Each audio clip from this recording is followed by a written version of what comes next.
Hello students, hope you are studying well. The topic for today is short-term memory. Okay, we have already studied sensory memory. Now try to understand what is short-term memory. As the name suggests, short-term memory is the capacity for holding a small amount of information in mind in an active, readily available state for a short period of time.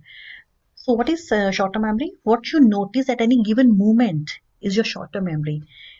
Short-term memory is where we keep the content of our current thought, present thought. This is our short-term memory.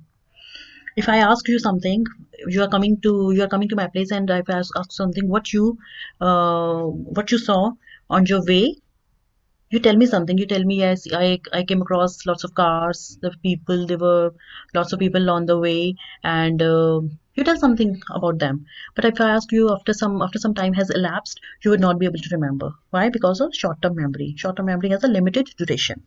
For a short period of time, you remember something, and then you have forgotten. So let's study its characteristics. Short-term memory, it has a limited capacity, it has limited duration, and encoding is primarily acoustic. Let's study his characteristics and the evidence of these characteristics in detail. Short-term memory has a limited duration. Now here is the evidence for the limited capacity of short-term memory. For this we study Miller's magic number 7. George Miller, his full name is George Miller. He was a cognitive psychologist. He gave us magic number 7. He said that most adults, they can store between 5 and 9 items in short-term memory. That is why 7 plus minus 2. 7 plus 2 is 9, 7 minus 2 is 5. But we can increase the capacity of short-term memory. We can increase the capacity of short-term memory with the help of a process called chunking. Chunking is a term referring to the process of taking individual pieces of information, that is chunks, and grouping them into larger units. You can break the information. You can break it into parts, and thus it allows you to take smaller bits of information and combine them into more meaningful and and therefore more memorable wholes.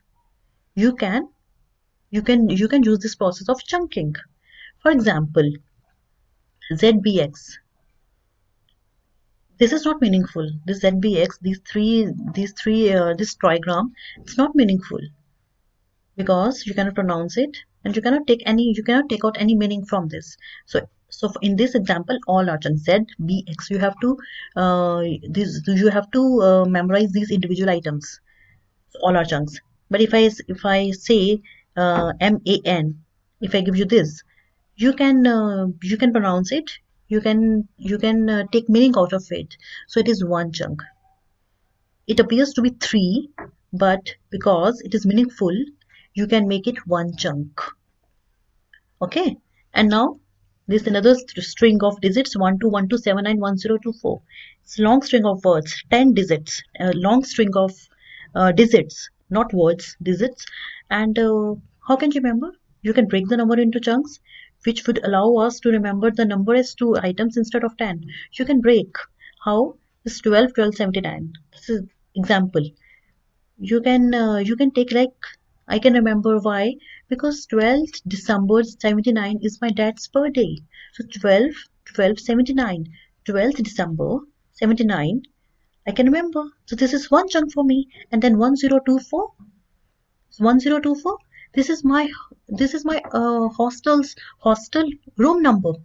So I can remember it. So 1279 is one chunk for me, and 1024 is next chunk for me. So I can easily remember. So there are 10 digits, but for me there are 2 chunks. In this way, you people can increase the capacity of your short-term memory with the help of chunking. Okay.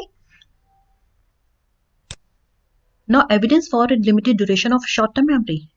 Now, brown-peterson technique was very famous, and they gave us the evidence for the limited duration of short-term memory. The full John Brown and Lloyd and Margaret.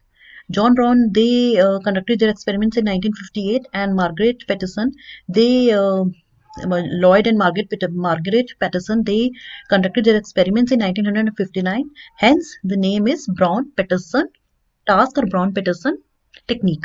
What they used to do, they took 24 participants and then they asked them to recall trigrams such as TGH, CLS. Trigrams are meaningless consonant syllables. They have no meaning. And these trigrams were presented one at a time and they had to be recalled after intervals of 3, 6, 9, 12, 15 and 18 seconds. Why till 18 seconds? Because we are testing the duration of our short-term memory. This is what we want to test. This is what we want to study. That short-term memory has limited duration. After 18 seconds, it is forgotten. So in order to prevent rehearsal, what they did, they used distractor test, that is backward counting by threes. Uh, in order to prevent this rehearsal, they use this technique. They gave random numbers. Suppose they gave a number like 366.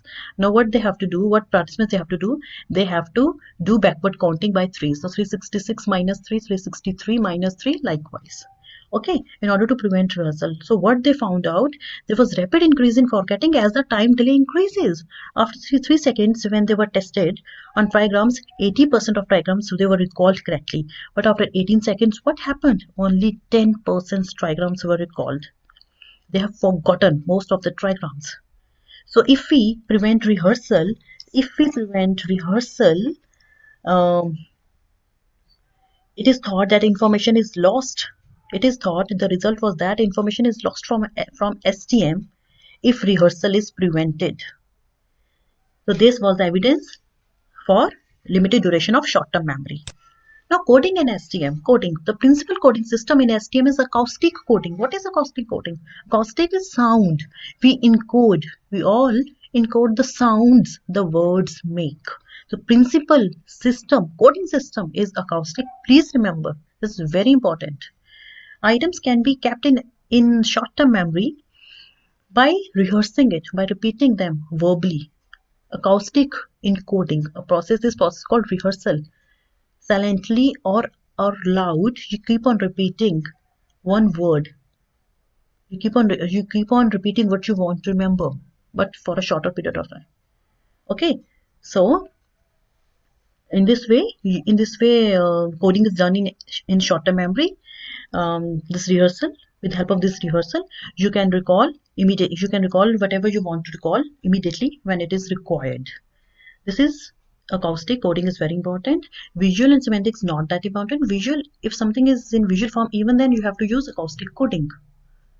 So for example, how do you remember a phone number? If somebody is you're speaking to someone, if somebody gives you a phone number, you keep on and if there is nothing in your hands like pen or paper to write it down, you keep on repeating and repeating and repeating until you find a pen or paper to write it down. So what you do, you use this process. You use acoustic coding. And how do you rehearse it by repeating them again and again. Somebody gives you an email address. Somebody can give you somebody named your that is somebody's name that is new to you, somebody's address, new address. So what you do, how do you remember?